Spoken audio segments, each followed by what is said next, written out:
हाय, hello, मी भूमिका. आपल्या एका नवीन ब्लॉग मध्ये आपणा सर्वांचं खूप खूप स्वागत आहे.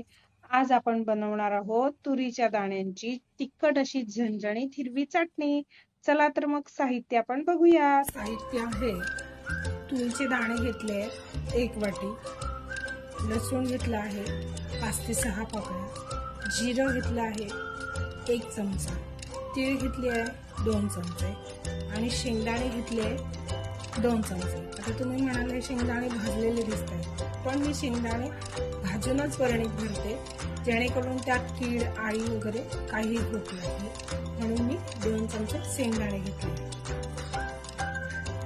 आता आपण तव्यावरती तुरीचे दाणे भाजून घेणार आहोत.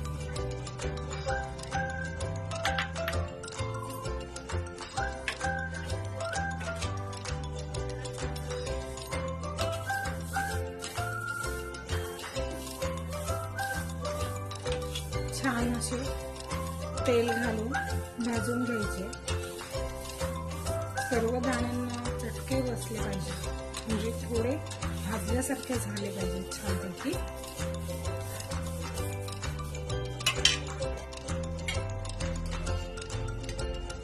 आपण याच्यात थोडं तेल घालूया.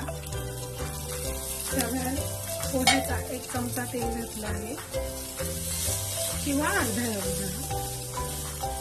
थोडं भाजण्यापुरता तेल घालायचं आहे आपल्याला. असं छान हे भाजून घेणार आहोत आधी.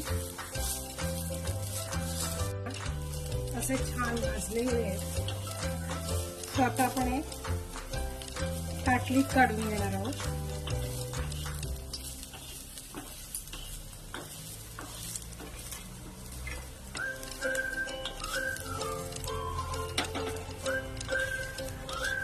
छान असे खरपूस भाजले गेले आहेत.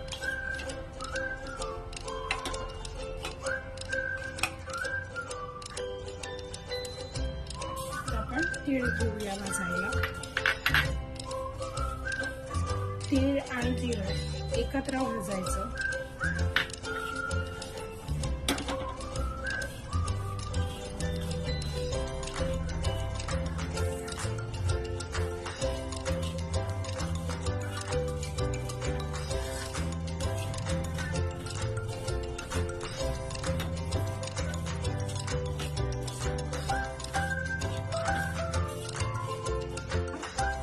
तीळ आणि जिरं छान खरपूस भाजलं गेलं आहे. हे पण आपण ताटलीतच काढून घेणार आहोत.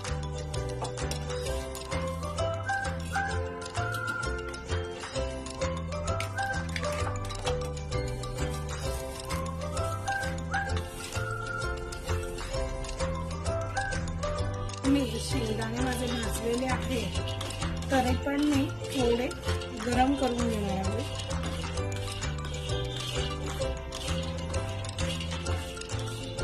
एक 2 ते 3 मिनिटं छान गरम करून घ्यायचे.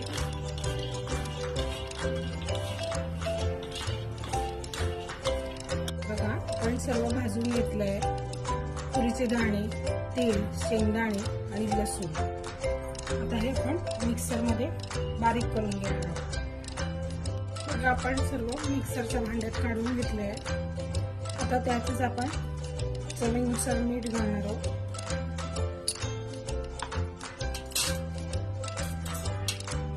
आणि ह्या चटणीमध्ये हळद नाही घालायची आहे, फक्त तिखट घालायचं आहे. तिखट बघा, साधारण 1 चमचा. माझा चमचा छोटे आहेत म्हणून मी 2 चमचे घातले. ही चटणी तिखटच छान लागते, झणझणीत अशी.